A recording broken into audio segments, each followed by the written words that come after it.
श्री श्याम प्रभु महाबली भीम के पुत्र घटोत्कच के पुत्र बाल ब्रह्मचारी वीर तथा दानी बर्बरिक थे।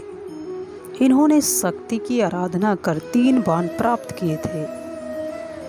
हेलो दोस्तों, जय श्री कृष्णा, राधे राधे। स्वागत है आप सबका हमारे यूट्यूब चैनल मोहित मोटिवेशन ज्ञान 3.0 में। मित्रों, आज हम आपको श्री श्याम प्रभु महाबली भीम के पुत्र घटोत्कच के पुत्र बाल ब्रह्मचारी वीर तथा दानी बर्बरिक के बारे में बताने वाले हैं। दोस्तों, अगर आपको ये वीडियो पसंद आए तो प्लीज़ वीडियो को लाइक कर देना और साथ ही हमारे चैनल को जरूर सब्सक्राइब कर देना। आपका एक सब्सक्राइब और एक लाइक हमारे लिए बहुत कीमती है।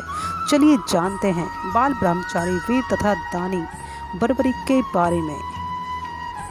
दोस्तों, जैसा कि महाभारत में आपने सुना ही होगा, श्री श्याम प्रभु महाबली भीम के पुत्र घटोत्कच के पुत्र बर्बरिक थे। इन्होंने शक्ति की आराधना कर 3 बाण प्राप्त किए थे।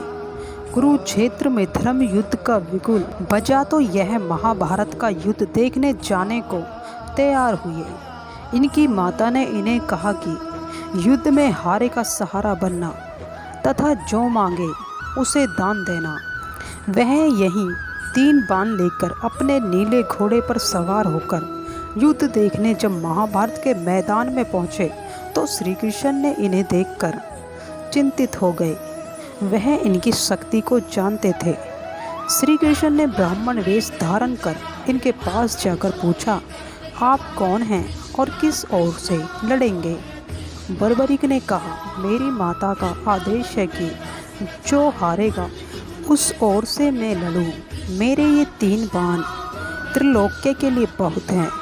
भगवान ने कहा, अच्छा, जहाँ हम खड़े हैं यह पीपल का वृक्ष है। वासुदेव ने आगे कहा, इसके सारे पत्ते एक बाण से बीन दो तो जाने। बर्बरिक ने श्री कृष्ण से कहा, जो आज्ञा प्रभु। बर्बरिक ने बाण छोड़ा, जो सब पत्ते बींधता हुआ श्री कृष्ण के चरणों में गिरा, परंतु एक पत्ता भगवान श्री कृष्ण ने अपने पाँव के नीचे दबा लिया था।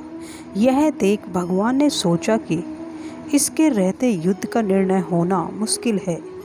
यह जिधर हार देखेगा उसी ओर जाकर लड़ने लगेगा और हार को जीत में बदल देगा। यही सोच श्री कृष्ण ने कहा, तुम वीर ही नहीं महावीर हो और वीर दानी भी होते हैं। यदि तुम सच्चे दानी हो तो समर भूमि की बलि हेतु अपना शीश दान दे दो। यह सुन बर्बरिक ने सोचा कि इतना बड़ा दान मांगने वाला कोई ब्राह्मण या साधारण व्यक्ति नहीं हो सकता।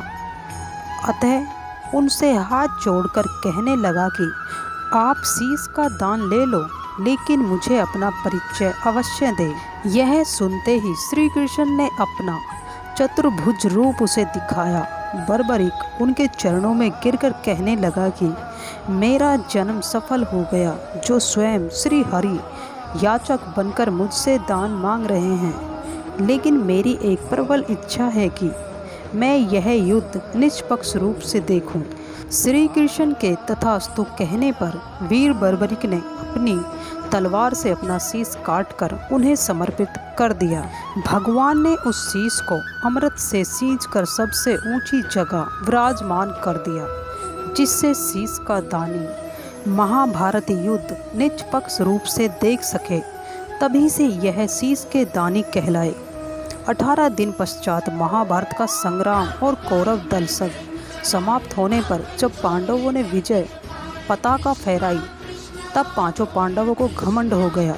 वे अपनी अपनी वीरता की बढ़ाई करने लगे तो श्री कृष्ण ने उनसे कहा कि हमें तो मालूम नहीं कि तुम 5 में से किसके प्रताप व किसकी वीरता से यह युद्ध जीता गया है। सच्चा न्याय बर्बरिक का शीश ही कर सकता है। उसने निष्पक्ष हो युद्ध देखा है। 5 पांडवों व द्रौपदी को लेकर श्री कृष्ण बर्बरिक के शीश के पास पहुँचे और उनसे पूछा कि इन 5 भाइयों में से सर्वश्रेष्ठ वीर कौन है, जिसने इस युद्ध में वीरता दिखाकर जीत हासिल की है। यह सुनकर बर्बरिक का शीश हंसकर बोला, इस युद्ध में ये पांचों भाई स्वयं को बचा रहे थे। युद्ध में केवल सुदर्शन चक्र घूम रहा था जो कौरव दल को काट रहा था। इसके अलावा मैंने कुछ नहीं देखा।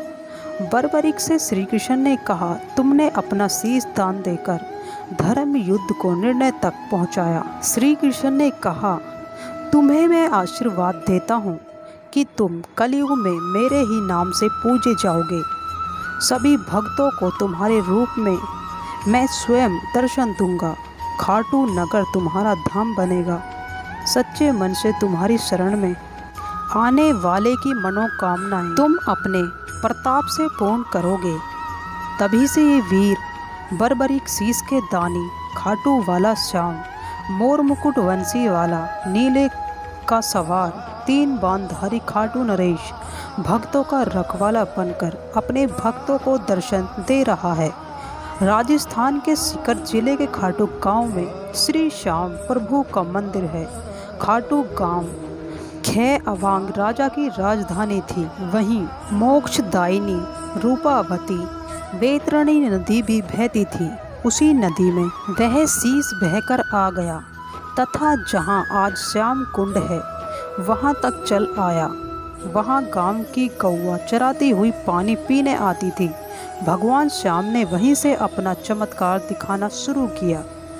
वहां राज परिवार की गौएं भी आती थी। एक गाय जल के बीच चली जाती और उसके चारों थनों का दूध अपने आप गिरने लगता। यह देख ग्वालों को अचरज हुआ। उन्होंने दरबार में फरियाद की।